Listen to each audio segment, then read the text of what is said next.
Welcome everyone to our round table session. Essentially, this is a session where we can all talk and ask questions. There was a form posted on the website, on the Indigo website, and few people submitted questions. So I will need your questions because I don't remember them all. If you and I don't see your slides, but you may just read them when we come to your part. Okay, so in the table, and Thomas Vincent, so the question is, why not integrating more compression, decompression plugins in the library?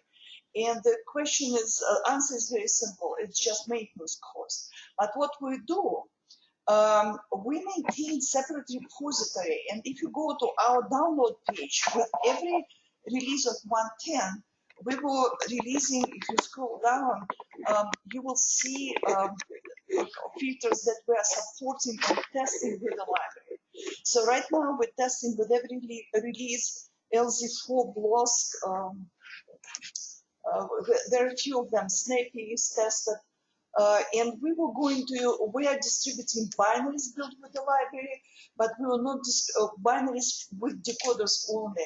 But we made the decision to distribute some filters like LZ4 also with encoders, so the full filters. So some of the most popular filters, especially that work with Python, like an LZ4 BLOSK and LZF, several compressions, we will be supporting and testing with our releases. So one of the issues we have with the filters that we test on all platforms that we support, and many filters are not supported on Windows or very hard to build on Windows. So we did some work, and we were offering those binaries to our enterprise support customers, organizations who have with us support agreements. But we are trying to, we now have more filters that we're offering, but for general communities, there will be, I believe, 3 filters that we are providing tested with every release.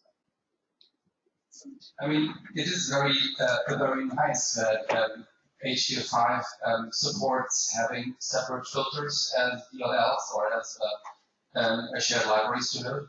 But for me, it is, I mean, so when I have to like do something with HDF5, I'm always restricted to the least common denominator for what softwares implement. Let's say you have MATLAB, you have LabVIEW, you have iGo Pro, whatever language, and you say, okay, what HDF5 files can they read?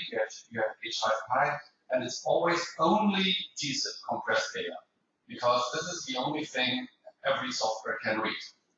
And therefore, I think if you don't ship it in the standard installation, it's like an add-on you can use. If you have like a special group, if you have like a big crowd of people using that particular software package, you can say, okay, we use this filter compression, but for the general case, it's, yeah, you're just like, yeah, you're stuck with a gzip.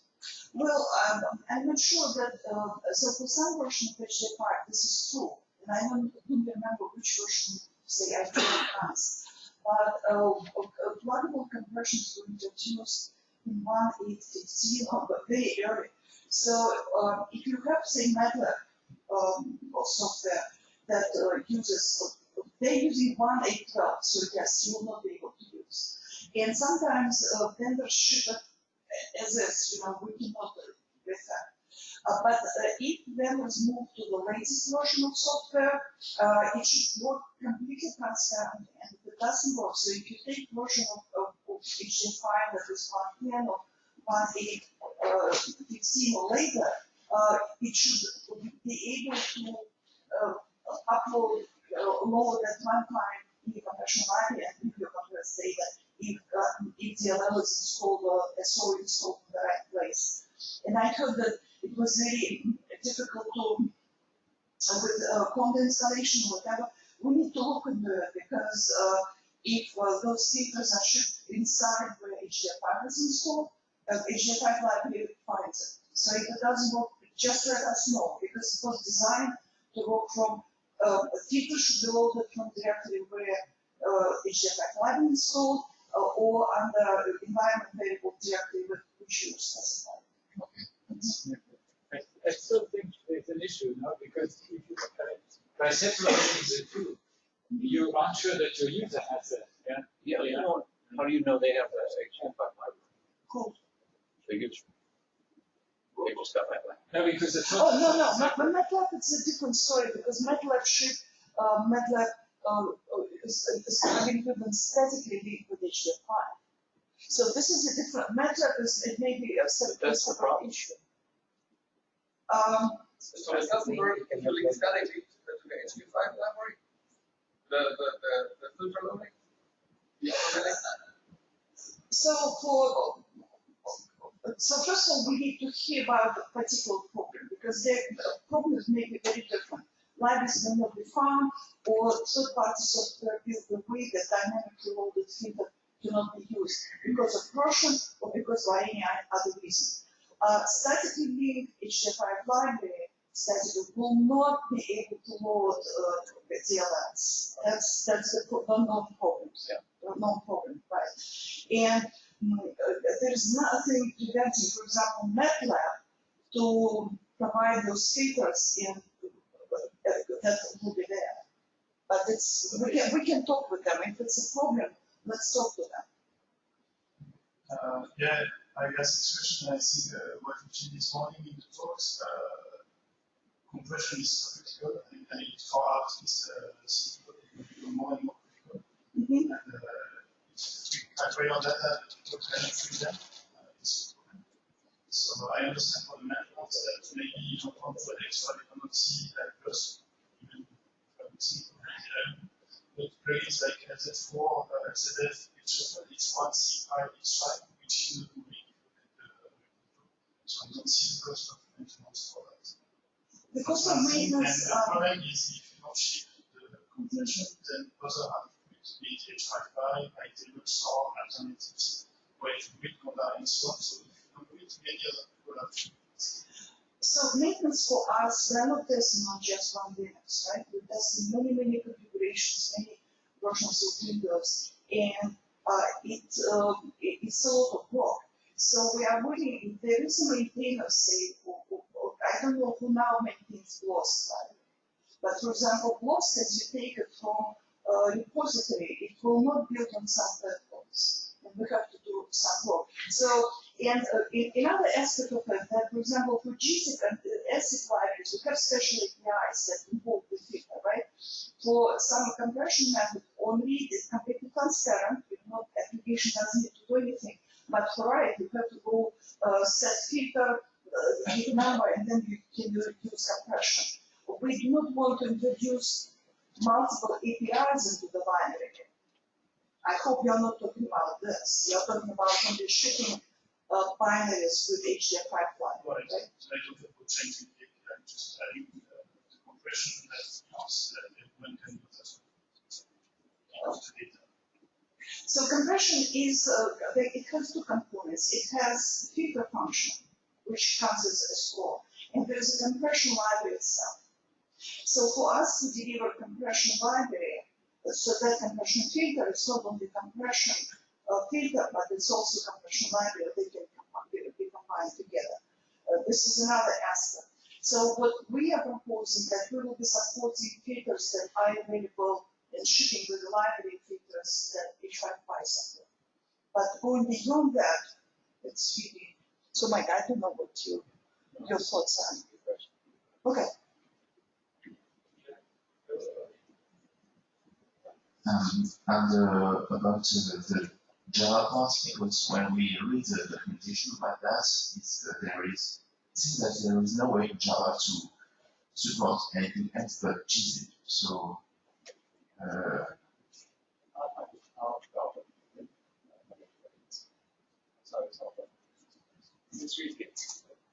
so it's just a documentation point.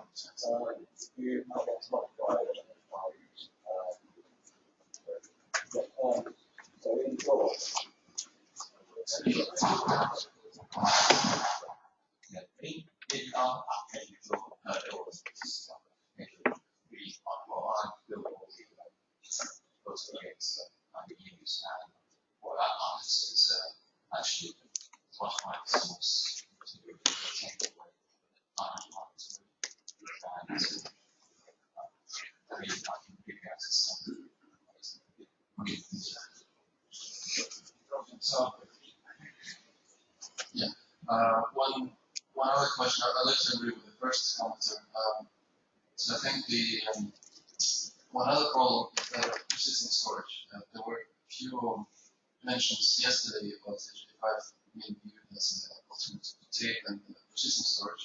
So something that if you store something to a file, you can open it by 10, 20 years later. If you encode something with LZ4 or something, well, what are the guarantees that you'll be able to decode it? If the HDF5 library itself doesn't support guarantees, then basically you can just end it. So you realize the land user to store that compressed. And another thing is that if you send a compressed, like most compressed file to a friend or some colleague, you always need to explain to them how to install this platform, or if it's not like or just like this. So I think that's the big question.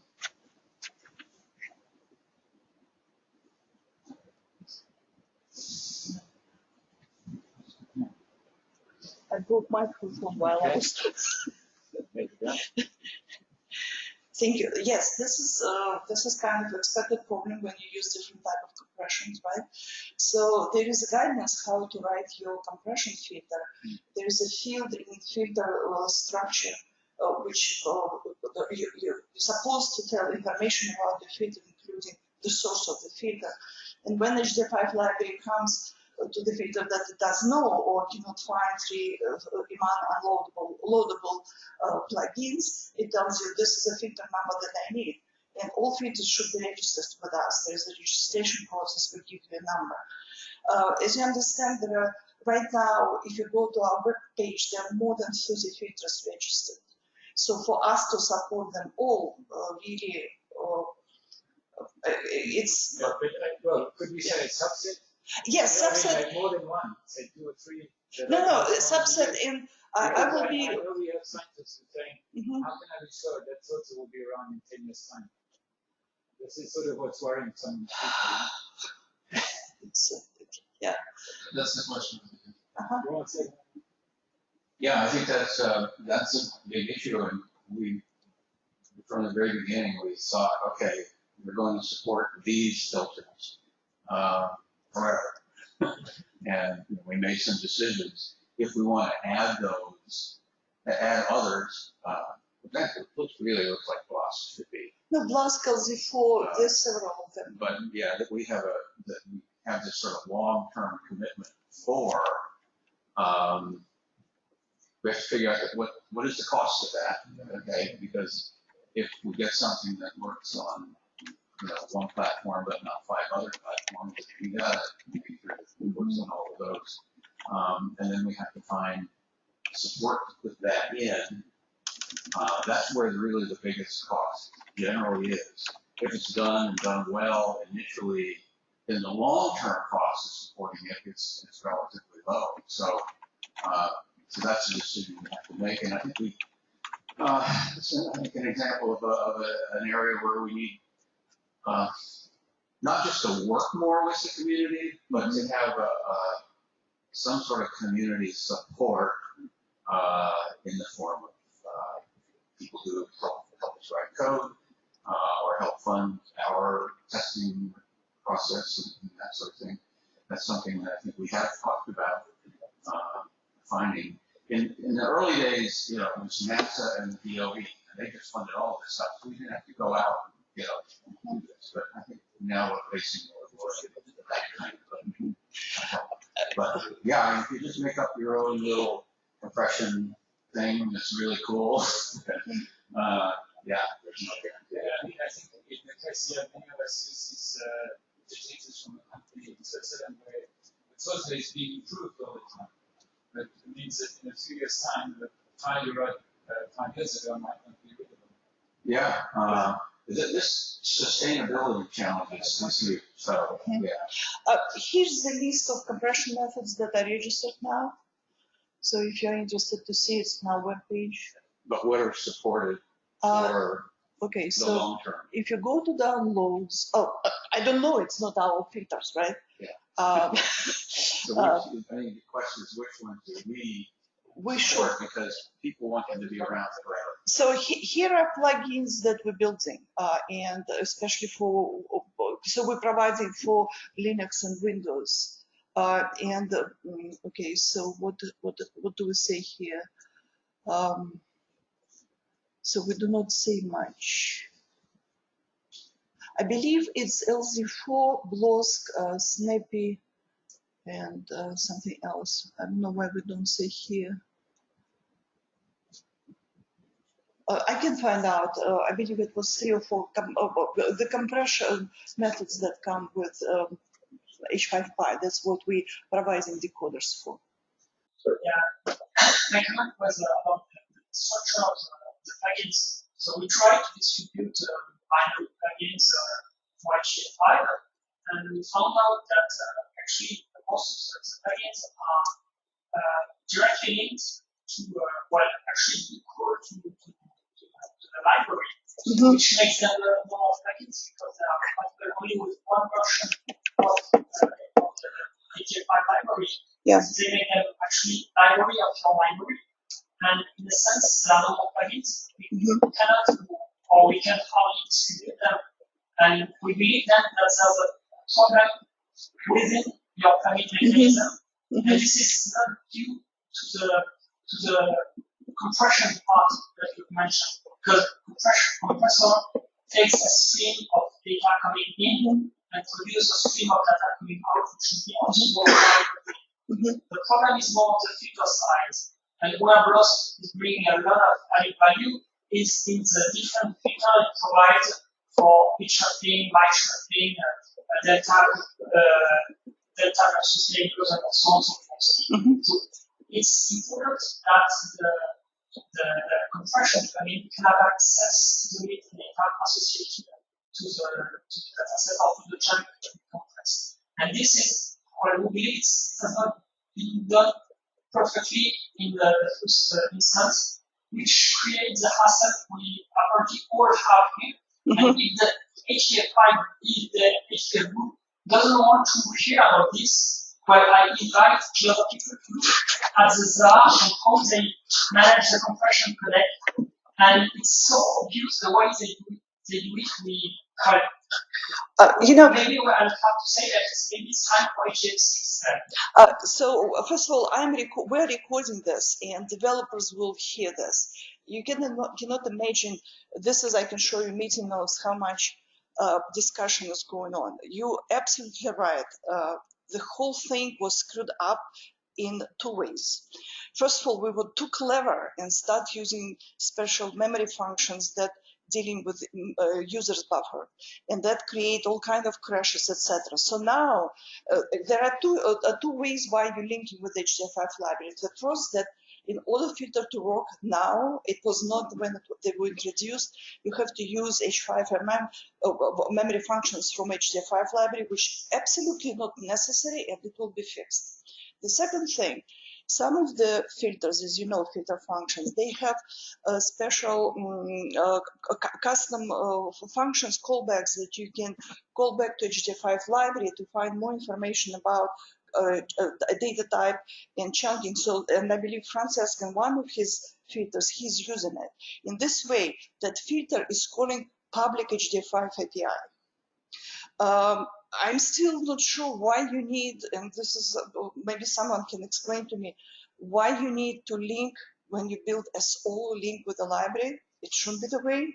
Symbols should be resolved in runtime. So something is going on, and there are 2 problems we're aware of. The first problem we're solving is memory problem, because it's absolutely unacceptable. So your critique, absolutely right. We're very aware of this problem, and it's high priority in our list to fix this issue. Good. Anything else about compression? Yeah, okay. So, do you have a list of the questions? Yes, I'm going through the list. So that was the first one on my list. Do you want to show your screen? Yeah, I can.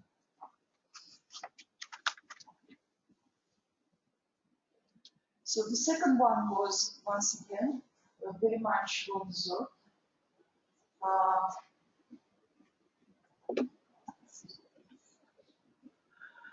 So as I told you, API compatibility. So let me explain. So we have right now two lines of maintenance releases, 1.8 and 1.10, and soon we'll come in with 1.12. So when we go open, our version number is, one, say, second number, which is really version number, and then I can remember release number and release number, I believe we'll go with third. But I will refer to them first, second, and third. So first number is never changed, and at some point we will drop it. Second number changes when we have to introduce big structural changes to the file format, to the library, or big changes to file format that files generated with the new features are completely incompatible with the new versions. And the third number, it's our maintenance releases. What is going on at the maintenance releases? Only bug fixes, in theory, bug fixes and security patches, and we may add new, say, wrappers or new functions. This should not violate API compatibility. You should be able to draw SO file and just run your application as is. In 1.10 and in some 1.8 releases, or in 1.8 releases, we really violated that. Even we're running a report, and the report is published with every pre-release. We're still missing things. That's why we need your help.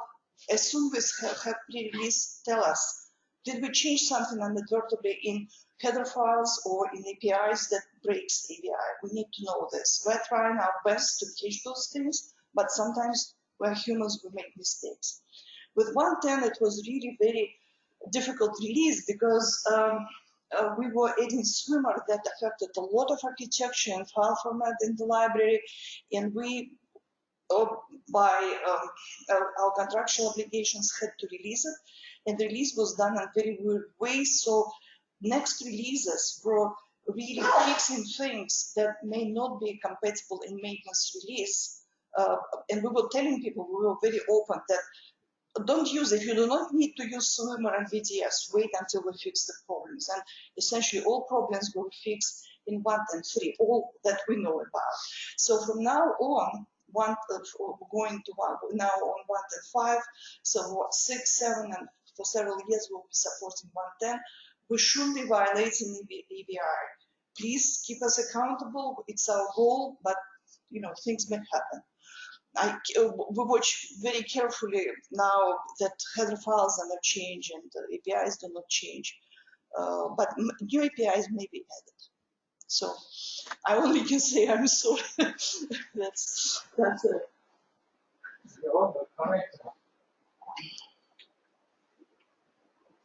I think it's obvious. Yeah, it is unfortunate. But once again, this is why we need. Just one thing is how does this thing get through like Debian? Because Debian, how do they accept this kind of?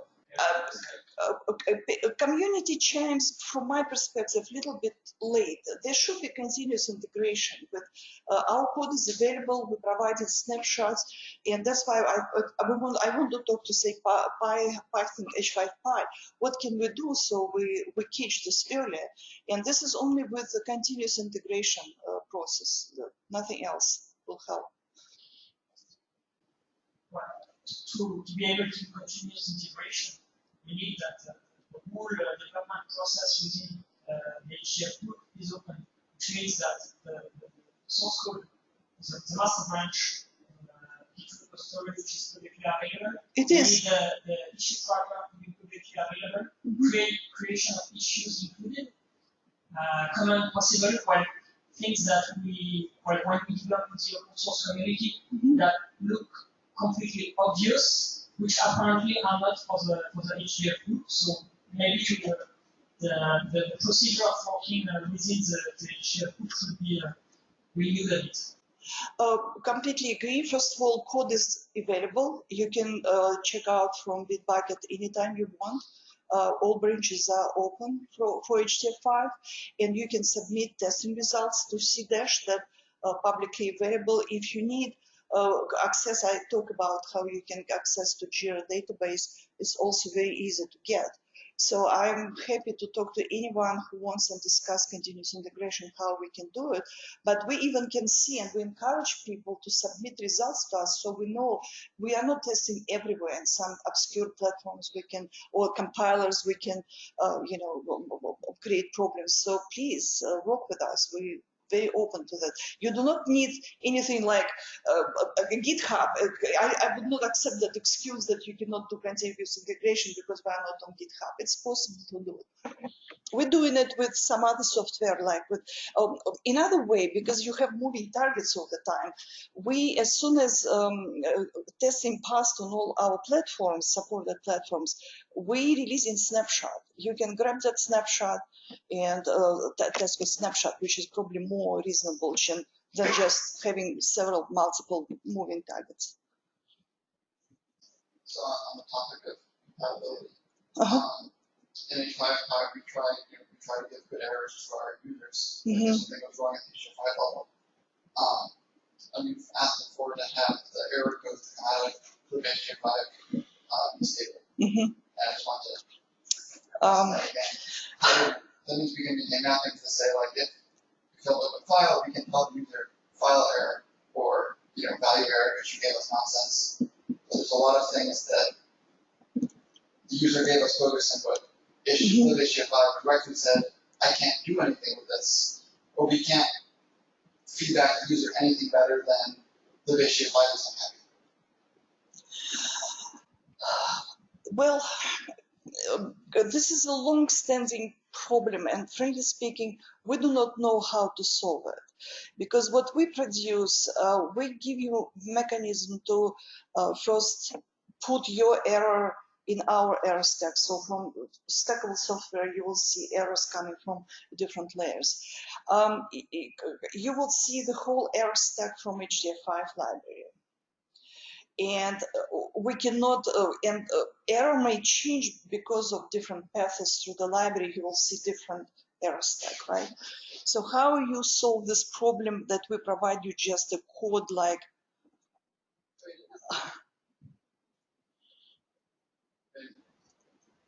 so I'm not in C++ regularly in a long time. But if there's you need to just give us a consistent set of integers to say, if you get number 2, it means the file is broken. You get number 3, you grab space, and just wherever you generate exceptions, if you're always return the same integers someplace. And we do not generate in those numbers.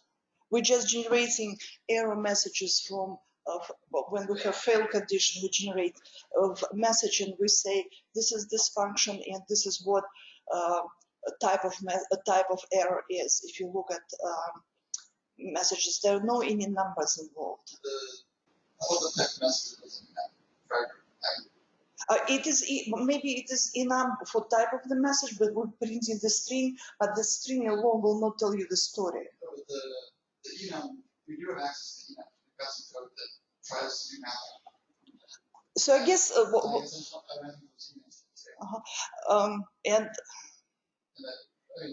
okay, Mike, you're writing it, right? Yeah. But essentially, your wish list, and maybe we should start creating wish lists. This will be, because we will not be able to solve the problem here, but you really want stable something that doesn't change, stable in terms of meaning doesn't change, that you can use in higher level libraries. Yeah, I mean, from in a lot of the Python space, the full API functions consider the input types, the return type, and the exception types. And that, at least in that level, when we change the exceptions, we consider that an API change. Okay. So are we okay on the second?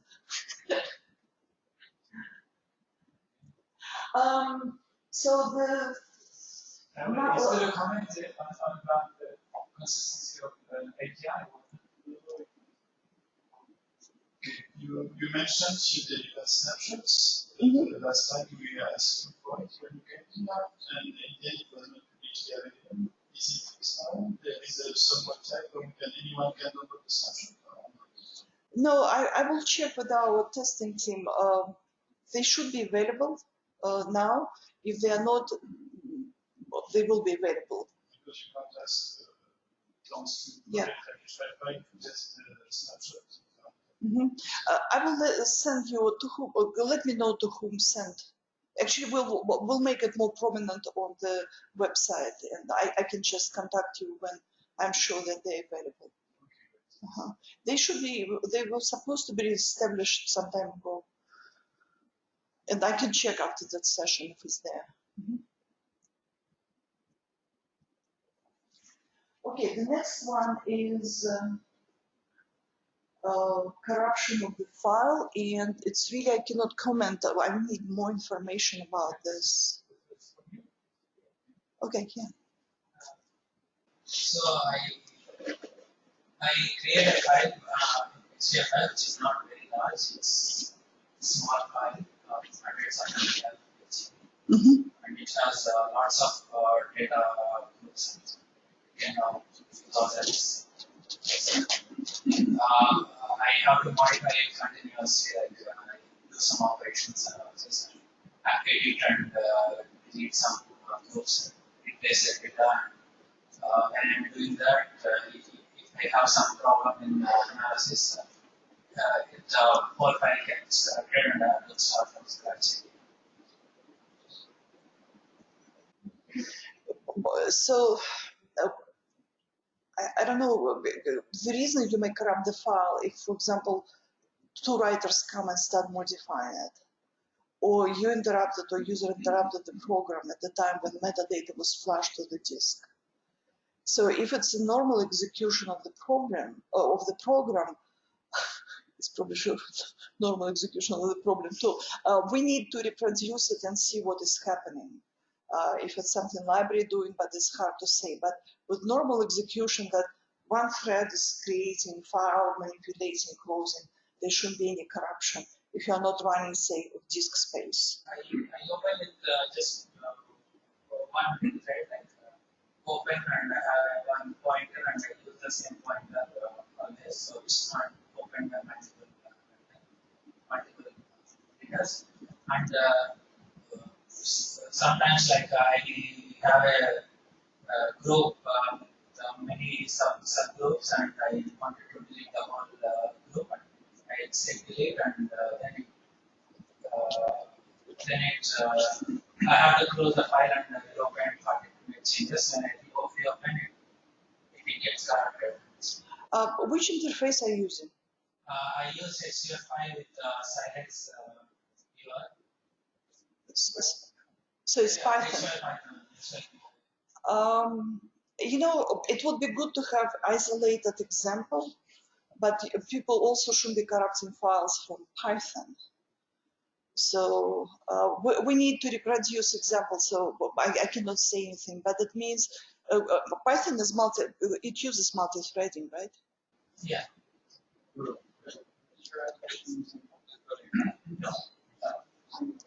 Yeah. We need to reproduce, we need to look at application to just understand, because as I said, normal execution should corrupt the file. You may get some errors. For example, we had with different versions of HDF5, especially with early versions, different sequence of opening and closing was causing the problems. And we're trying to fix it, and we're now hopefully fixing it permanently. There is a big destruction work that's going in the library. But we fixed all known to us issues. Diamond Light Source reported several, so we fix for them. So if you can send us Python examples, so we can kind of, ideally we will need C program to reproduce it, but usually looking at Python, we can guess what's going on and reproduce, but C will be the best. If I understand correctly, your program is not corruption. It's just corrupting file. And operations is corrupted file. Yes. Yeah, but it's Python. Well, maybe catching something. I don't know. It's hard to say. I was wondering, because I asked the question this morning, which probably is not in the list now.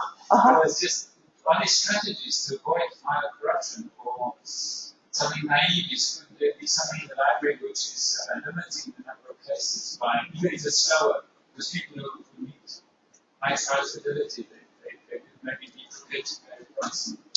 So at some point, HDF5 looks at the file that is on the disk through metadata cache, and that view is always consistent file.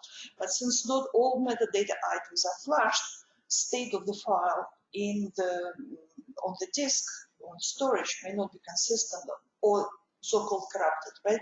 So there were several strategies that were developed but not implemented, and swimmer strategy, the new swimmer strategy is one of them that, and it's related to what was implemented earlier, journaling, where snapshots of metadata are done at the moment, at the time when everything is consistent, it's stored on the disk, and library knows how to find metadata and some view of not corrupted file. So right now we do not have any mechanism. It will be available with the, I believe, swimmer when full swimmer comes, or we will need to resurrect, which I was told about 4-6 months of work, because we have everything now in the library. We just need to create a replay tool to introduce journaling. It will be slow, but metadata will not be corrupted. We still cannot guarantee consistency of raw data that goes to the storage. But do people have their own strategies like flashing regularly? It still may not help. Flashing will help. Making copies of your file, backups will help. There are also other strategies. For example, I saw, for example, you know that you can still write if you want really good speed, and then you can archive in HDF5 later. Write to binary and then create wrapper files of HDF5 that points to this data, repack or just move all those files. But creating, if you really care about raw data, this is one way to do. Just write your binary array and then include wrapper file with external dataset storage. And then you can repack. Repack now is fixed, that data is brought in and you create a valid HDF5 file. So there are different ways to deal with this, but within HDF5, unfortunately not now. I created a copy of the file and the original file was corrupted. I opened a copy that was asked for. Like, oh no, you can do. Yeah, this file is corrupted. Nothing can you do. No. I created a copy, physical copy. I created a physical copy of the HDF5 file. It's the second file, and I had some operations on them on the first file later, which was corrected. The second file should not be corrected, right? When I open the second one, it's like both are pointing to the same number. Like even when I created not the first file open all your copy. No. Let's, if you can, we can sit after the session today and try to play, and I will try to understand what's going on. You're the first person, frankly speaking. Okay, so if we are done with this on corruption, any other questions on corruption?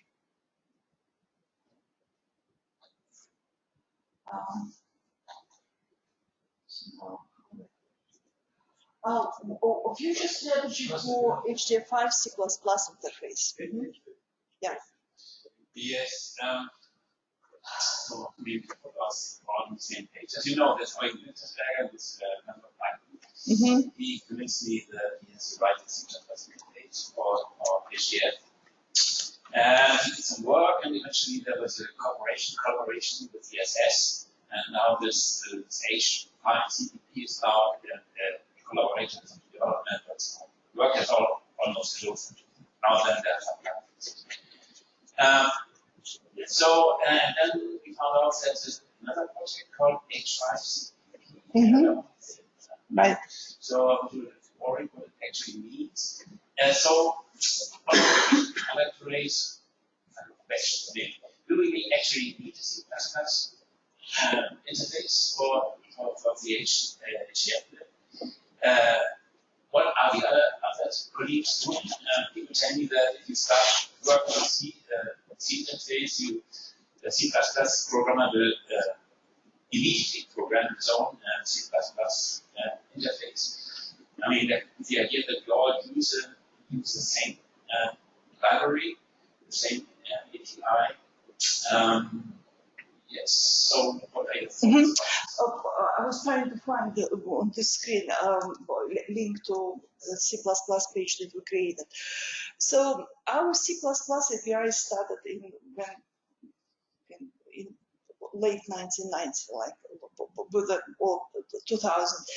And at that time, C++ was not very well developed and portable. So our C++ that we support is really kind of ancient, not very productive, doesn't use new features, and we support it only because some of our customers have critical applications written with those APIs. So our strategy with those APIs to improve them as we can, as we have funding and bandwidth to do this, make sure that they are complete in terms of, for example, there is BDS wrapper for in C++ APIs.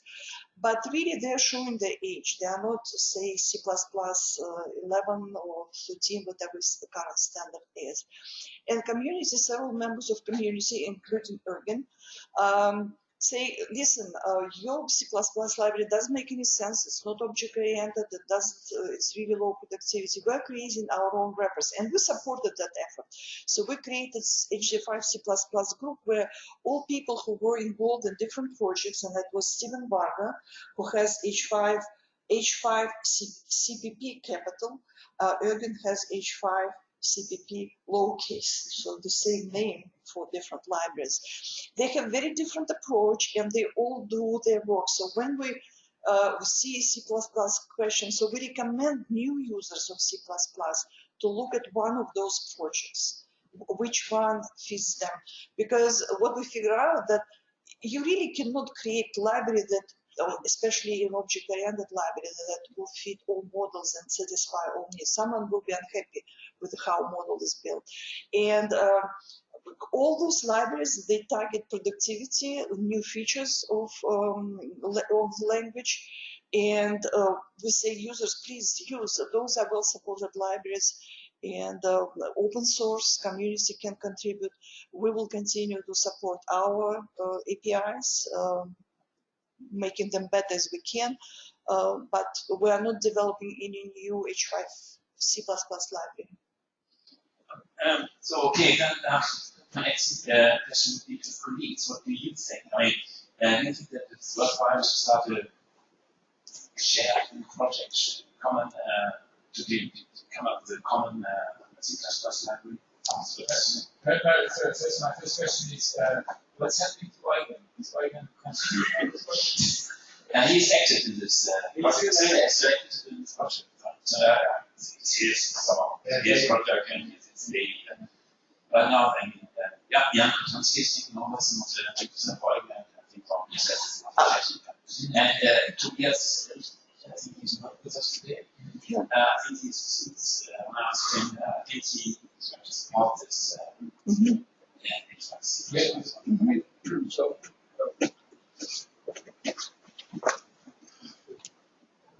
So I think this H5 CPP library from Casey, it's a very nice C++ API for HDF5, and I mean I would prefer that. And actually, I think that I would not suggest for C++ developers to use the HDF5 C++ API, which HDF5 ships, because it's basically just a fin robber around the C library, and you can just use the C library. Right. So I think it's a very nice effort, and I hope that this can replace the existing HDF5 interface at some point. Yeah, and we try to emphasize those libraries anytime we can on forum. We have webinar, so we really suggest that people use community developed C++ APIs. As well, what is the incentive Yeah, well, involved? I mean, we don't develop data analysis. We do already in C++. We use it in Lima. So Lima is using the C++, but I think it's using probably, I don't know, you know, what is Lima? We use the one, and have you looked at the other one? I need to look at the You actually use this header only interface, or what are you using? C++ API from HDF. The old interface. The old interface. And we were thinking actually to try to see why especially because the parallel HDF5 is not supported. Right, there is no barrel support. So I don't know about the DAISY. No, other packages, they do not support parallel too. So I would almost bet that if you go back to the C interface, you will write it on C++. I'm almost sure. So that's the same thing. Really invite you to look at this H5 CPP thing, and maybe if you find a bug or if something is not going well, so we should maybe discuss, or maybe we should change it, because otherwise I'm pretty sure you're on there. And then there's one other feature that I like to mention. It's the XML description of the file structure, which is actually part of the Nexus. And I would say that this is very useful, but it's missing. Of course. So I just want to bring it out so if somebody else thinks it's might be useful also for him, and you might come up with a shared project. I don't know, what about, Ben, do you have something similar? An XML description? No, ours purely supports the HDF5 layer. There's no XML description. What you can do from the metadata is export it into TTL Turtle, which is a fairly common triple format for graph metadata, but there's no XML description. It's HDF5 layer.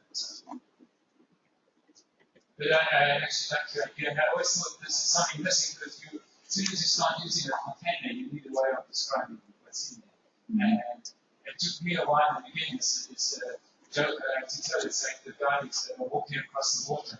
You know, they go for fishing and then they go back and they go and fish some gear and they come back until the last guy, he doesn't know the trick. And he gets out the boat and falls in the water. Because then they say, we should have told him about the stepping stones. He didn't have that. And when you start off, you don't realize that you're actually still missing a layer to be able to make sense of your data.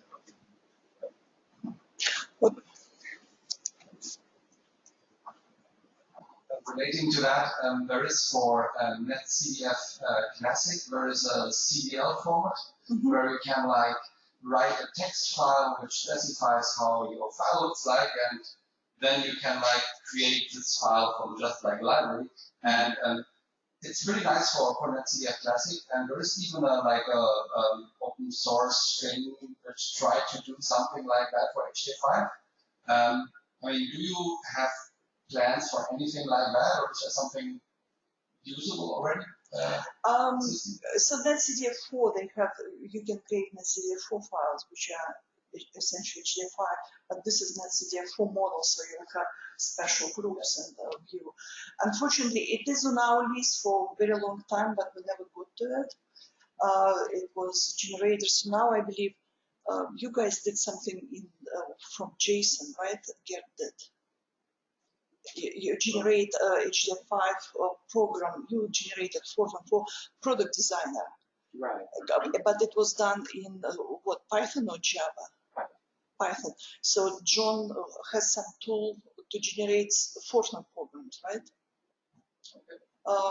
But we need to extend, we should have a tool like if you have XML or JSON description, essentially JSON description, we should provide that tool that generates all wrappers code, and you can plug in your plugin to generate in your language.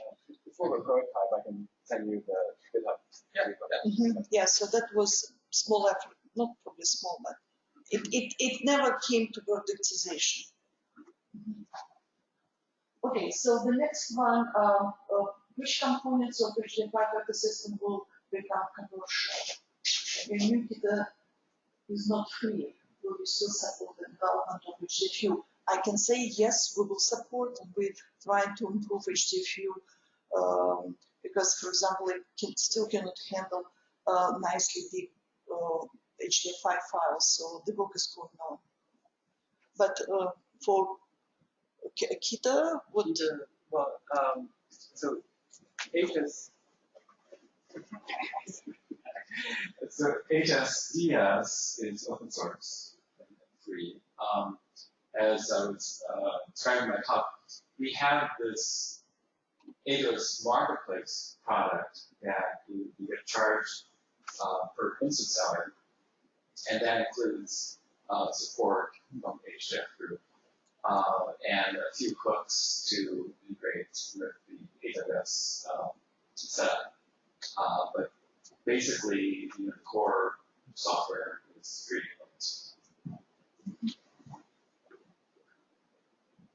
I haven't looked at this. How do you download HSDS? It's on the website. It's a GitHub. GitHub. Okay. And we probably should do better job pointing to from our website, because I don't think it's clear.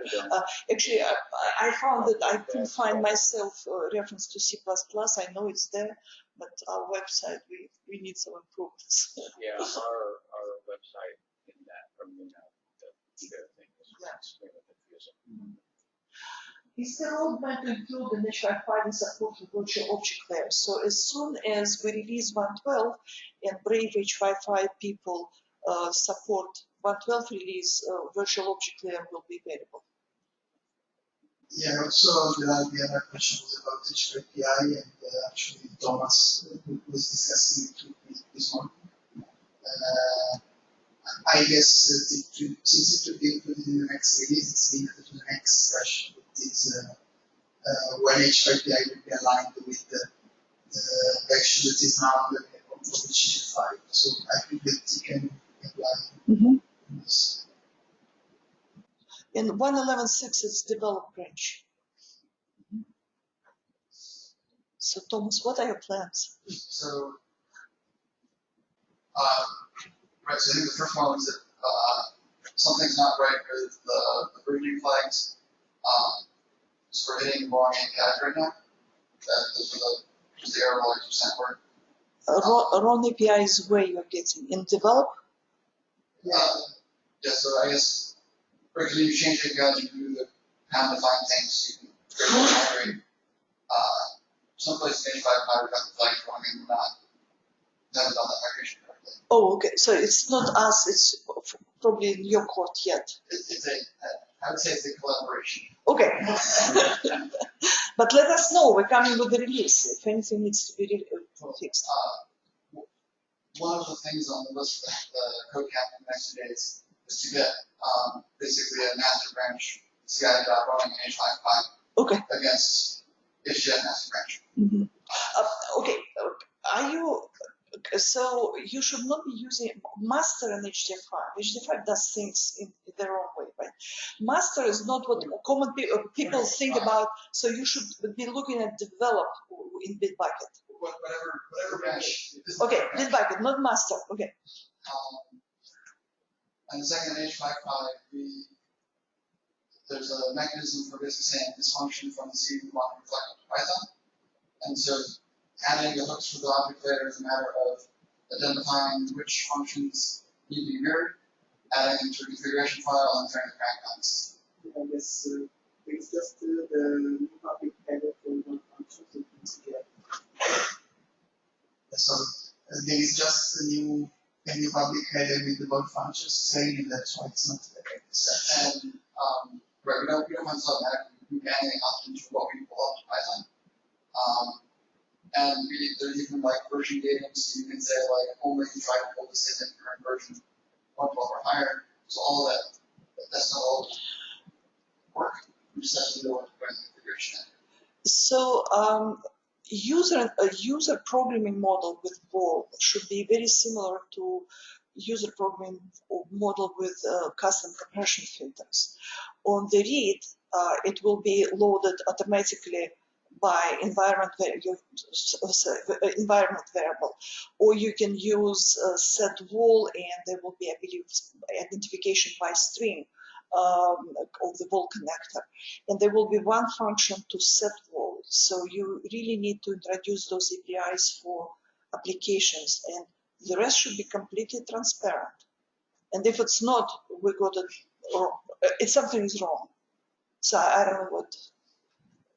About this, like setting which one you want to use it in environment variable, I thought there was a different idea. I talked with Dana Robinson of your group that told that the idea, but maybe looking forward, I think of HDF5 is that you can also use more roles in the same application. So I'm not sure that using environment variables to indicate which one you want to use is. No, you should be able to use, because it will.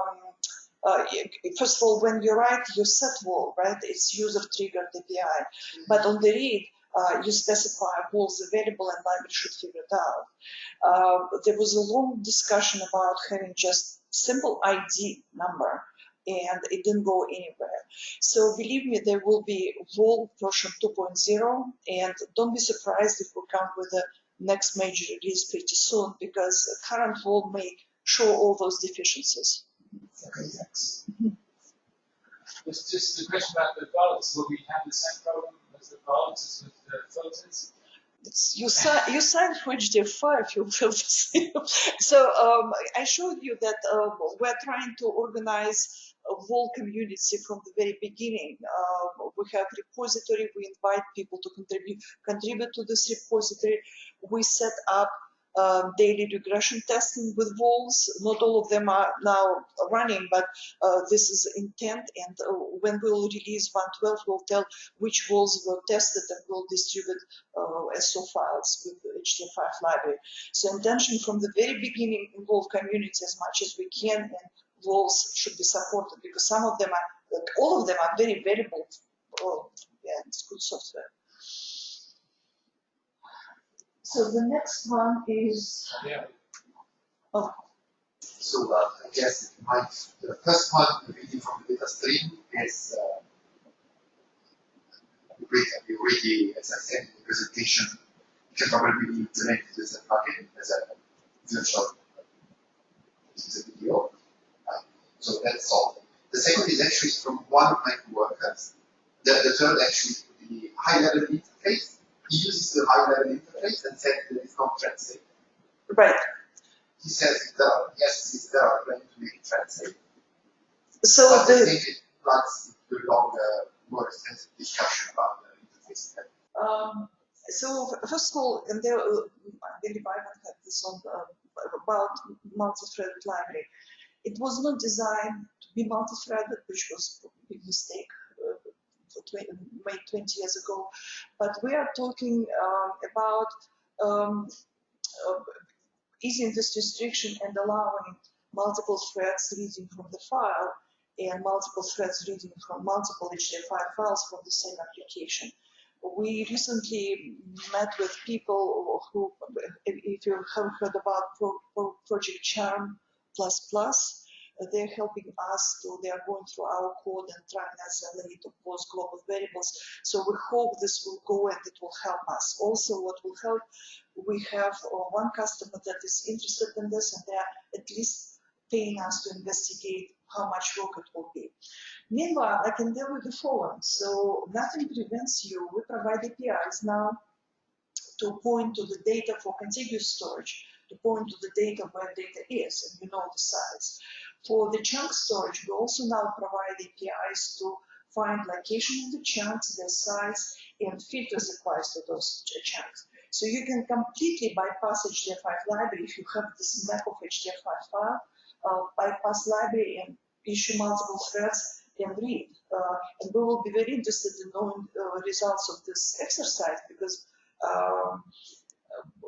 there is opinion that it will not help your I/O, but since we didn't get to it yet, it will be interesting to hear how multi-threading read really helps application performance.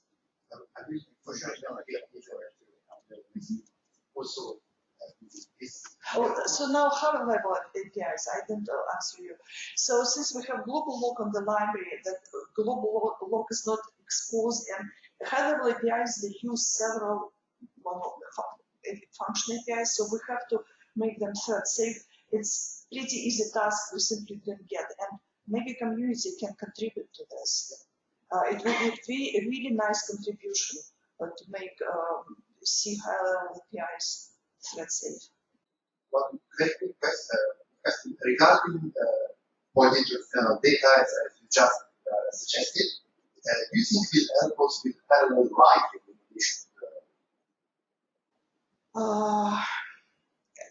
First of all, I do not know. It's definitely if you use allocation early or property, then you will know where chunks are allocated, where data is allocated, and try it, but you will not be able to use compression because compression size is calculated after, so allocation is not after. Okay, maybe I will let you know the results. It will be, yeah, good to know.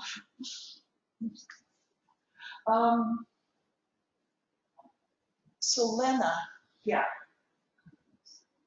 So yes, yesterday I mentioned I thought that we had an issue when we use the select slide, especially when we have it. So it sounds very simple and we already have work to do, but we would like to understand a little bit how it works. What is behind the scheme? Because when you try to profile, so I think there is it's much more than just LC. There is a whole overhead, especially when you try to get. So you have a file, it's out of the and then you want to select and say every 10th or every 100 system dynamic, a certain number of points. So the more points you try to retrieve, and the more it's very short and it's not even there. And we would like to understand a little bit more. So I can be open with you. I have no clue what's going on, and right now we have only one person who exactly knows on what is going on, and there are a few people who are learning, who are trying to help with this problem. But in general, there are two issues here. First of all, we use very complex structures to address very general case that is not optimized for simple things like yours. And second thing, that I/O is done on small amount of data, as Mike pointed yesterday. And this is a known problem that we would like to solve and trying to squeeze in our workflow, trying to convince our customers to help this. This problem, we're addressing this problem not only for you, but it should be addressed. It will help with parallel I/O, it will help with simply simplify the library a lot and help other applications. So this is our highest priority item to address. And I hope by the end of the year we'll have much better results that so we know exactly what is going on, but and we're trying to document this code now, so it will be, this is part of the code that we're really focusing on now. So Mike, do you want to add something? I guess I could just. Yeah, just one related question. I've ever produced an example where you take one-dimensional data sets and you try to select data using an integer units in different type, and then you do the same thing using like the Boolean bus. You get the same data back, but it's 20 times faster. So I'm not sure if it's So what's first step? Yeah. But it's from Python probably. Yeah. Python. So I guess Python probably reads everything in memory and just copies it. No? I think that there is some item that we have some applications. So we must try also. That's my applications where we don't correctly get out of that price. Once again, if you have some weird cases, please make sure we know about them and send it to us. I cannot promise that we can address immediately, but sometimes we can connect the dots and kill, few birds with one stone, but we need to know about those problems. So hyperslab selection mechanism, it really affects BDS now, it affects general performance, as I said, our highest priority. Okay, next one. So we talk about swimmer, right? So any questions about swimmer roadmap? So our plan is when our colleagues in other company will finish implementation, so there will be free version of it that we will compare with the current, and we will clean the library, and hopefully we will have this version included and released. And we'd like to know. Yes. Thanks. And we'd like to know about anyone who is interested in being a friendly user of early versions of this. So, yeah. Just send me email and I'll point you to the code. Yeah, that'll help us run this week. Right. Code may not work, but you saw my demo worked, so some of your cases will work. And we're interested to learn what is not working, so we can prioritize work on this one. Yeah, about the consumer and this question about we are interested to know if it's possible to keep the kind of state of what's happening in the file if the writer has finished or not, it's already has already opened the file for writing this type of a state. It's really hard to follow. For readers, for all components that try to use the file, we don't know the state of the file. Yes, and I'm not sure it is planned, but we will add. I'm not sure that even with new implementation there was a plan to add APIs to find the state of the file. There is an H5 watch, or which tells you how the file has been modified. Right, but you do not know if, so you will, essentially now what readers do, they just pull in data, right? And if data doesn't change, assumption that probably writers stop writing, but so H5 watch also just falls. It falls, right? So there's no way to find if writer exit and close the file, and it's probably possible to do because you will know on the system level how many, who is open. So it is even possible with the current implementation. We simply don't do it, and then there's blocking issues. So yeah, but this is good to know, and we will add. Yeah. But it's yeah. Rather than talking about features, some people I'm in contact with trying to use the Swimmer with the parallel file systems, and they're happy with the features, but they're worried about stability of the system. They're having problems getting things to run reliably in the 110 series, and they're just wondering what sort of priority you're putting on improving stability in this version of HDF5. Well, 110 is maintenance state, so if we know about any problems by fixing them, especially for priority support customers like Diamond Light Source. So we need to know if you have any issues. From our perspective, it's a stable Swimmer is working. It has limitations that are, we think, well documented. Maybe not. We need to know about these problems, but it's stable.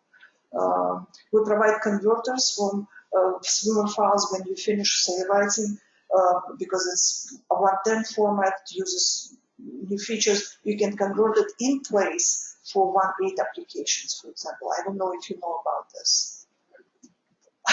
This is not my interest. Yeah, no, it's a 110 stable release. Actually, every release what we're releasing should be stable. It may have issues, bugs, but it's well tested. It is tested. Regression testing is going on many platforms, and bugs are prioritized. And we open. Usually, what happens when we find a bug or it's reported, enter into Jira, and I immediately mark it as, especially brought by community. Everyone who registered can see it, and you can vote on issue, how important it to you. So you may say, set alerts, and you can see issues that are triaged and entered. So please let us know. We need to know, this is a good really interaction. Thank you. So roadmap of HDS to support object store.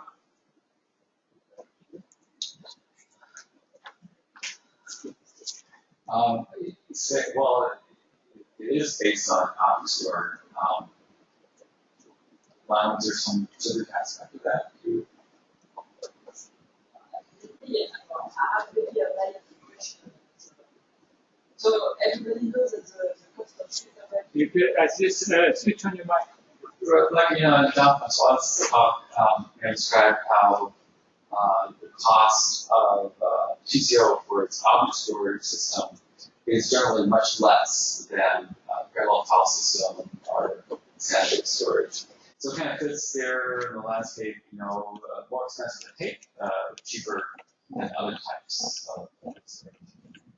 So I think the exciting thing about HSDS is that we can support any size data, assuming the storage system supports that. Even that file is that or terabytes in size. So that opens up some new avenues to explore with HDF. And I think the OpenAI guys have some logic. They have different tiers, so you can have pools that go from like a more high-speed storage to slower storage, and that's also what the interesting ground to explore. On the subject of HSDS, I started down some of the things on the roadmap. So in order from near term to longer term, OpenAI integration, as we heard in the talk yesterday. Another thing I didn't mention in my talk is support for multi-file query. So let's say you have thousands of files and you're looking to find a subset of those files that have some attributes. There's a parallel function for that coming out soon. We're going to have Azure and Google support soon. So all the major cloud vendors will be supported. I want to do some more testing and validation when you have a large number of clients interacting with the HSDS cluster. And we're looking to improve the regress wall. And also, I think very interesting to build a ball that doesn't talk to the HSDS service, but reads and writes to the same storage schema that HSDS uses. So this is an equivalent basically to what XAR is now, except in this method we support the entire HDF feature set. Stars. Yeah, and we will be interested if someone can sponsor that wall connector that John is talking about without bypassing HDS server. I did make some comments to what Dana was asking, but about for instance, take last year we produced 8 petabytes, and this is supposed to be growing exponentially when we sign up again. But we have, our main requirement is high performance, because we have to guarantee, because we have high-speed data collection systems, we have to guarantee that data first gets written. So all the effort goes into, up until now, is in choosing a parallel file system which is fast enough. And we've got everything at the moment. We use GPFS. This one's our latest choice, and all of the applications depend on projects at the moment. So moving to something, introducing a new kind of file storage like object store, which would make sense today, is really a lot of work. I think if we want to make it transparent, or at least make it available to people's applications. But I was wondering, and that's something I forgot from your talk, would H5 work on top of HSDS transparently? Yes, right. So you're concerned about POSIX. That's typically the challenge applications have going from a POSIX file storage system to object storage is that it's not compatible with the application. For applications built on top of the HDF5 library or using H5Pi, we're doing that work for the application, right? So the application doesn't change. And now your data is streaming into this object storage system. Now, the question then arises, okay, can I get level of performance that I'm looking for? And that's something that I think we get pretty high level performance. So maybe not the the ultimate thin-band luster supercomputer, but something that's fairly useful for many applications.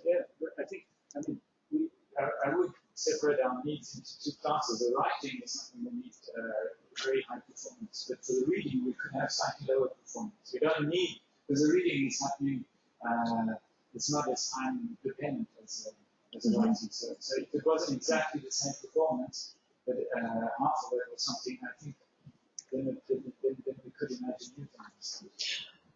Then also you need manpower to install the object store and to move the files around. But I think, this is something which in the schema they do show it is something which is interesting for us for the future, is because people can't take this data away anymore, or having more and more problems taking it away.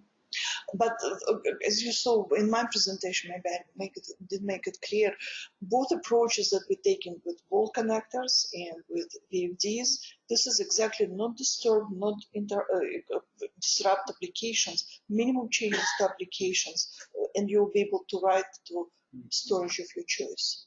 Performance will be different issues, but that at least we try to solve very hard. I mentioned this in my talk, but I didn't really emphasize that.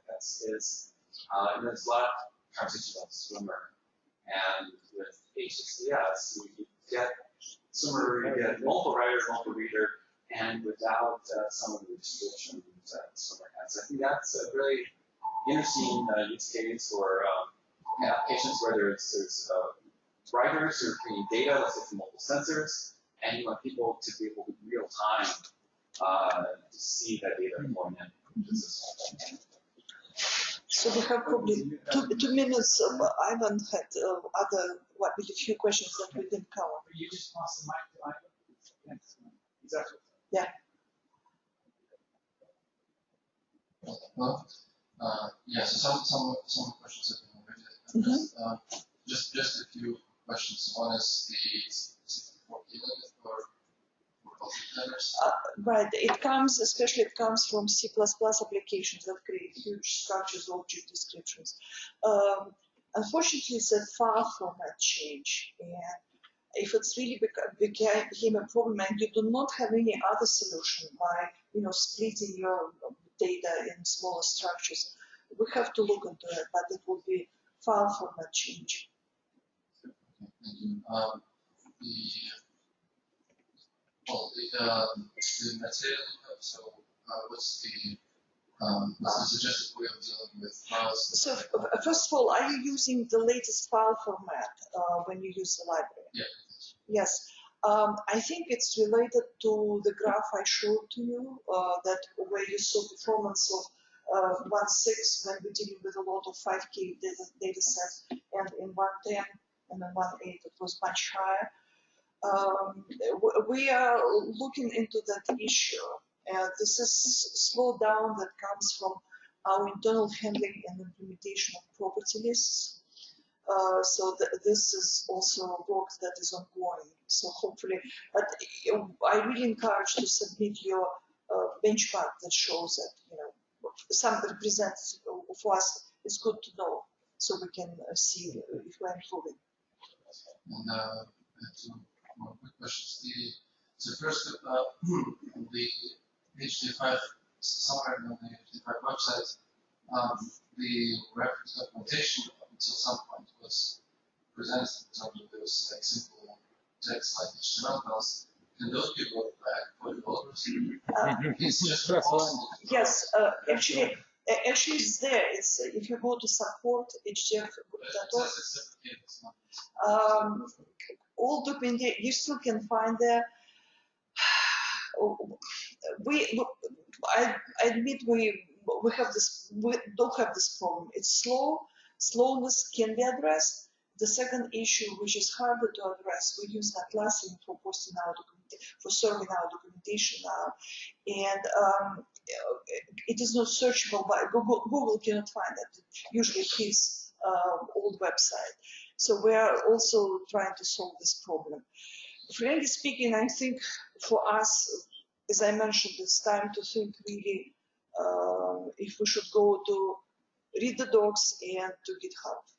Well, like as a developer, I think it was almost perfect. Like it was very yes, but it was. It was nightmare for supporting it, and we have person who supported it. Right now, we do not have, and the developers, it's really for them, it's a maintenance issue. So now we have, instead of 2 documentation people, we not have any, and we have one person now, Barbara, support person, who does all documentation. And moving to Confluence really saved a lot of time for us, but it hurt our users. So we recognize this problem. We have to address it. Okay, thanks. And then so the final thing is about loss again. Just one quick suggestion. I think it costs so much today. Given that there's like 60 of us here, can we just do a survey or something? Just to see what are the thoughts of people on integrating things.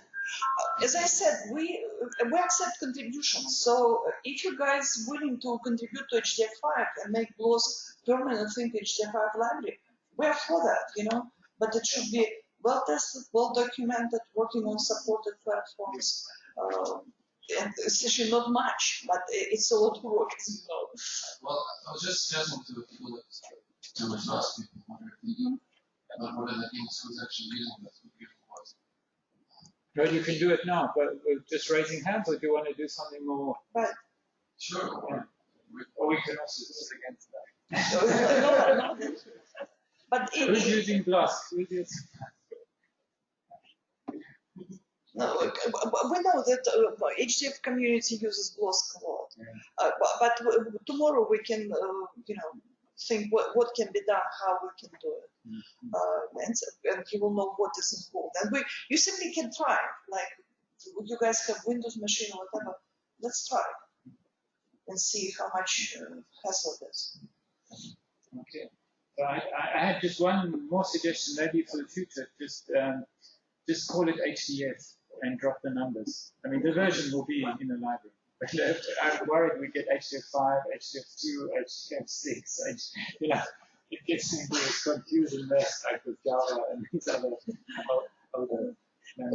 essentially, HDF, Mike knows the history. HDF, it was what is called now HDF4, because HDF was version 1, 2, 3, 4, and 4 was the last major, so we now have 4 to 15. We went to this. So 4 became those part of the version number, and 5 is different product. It's yeah, like but you know, when you're in meetings and you have to say 2 F's in a row, yeah, HDF5. Oh, 5. HDF5. Oh, I never thought about HDF. Sure, HDF. But HDF5 was kind of our trademark. It would distinguish us. Yeah, and there's high density fiber. There's the Hawaiian Dog Foundation. Yes. So many HDFs out there. Right. Okay, so lunch is in the same place as yesterday. Thank you. Thank you. I really want to thank you for your comments, and believe me, we really appreciate feedback, and we need to know this. So please, we should do it more often and contact help us. Very useful, yeah. And I will lock the room again, so you can leave yourself.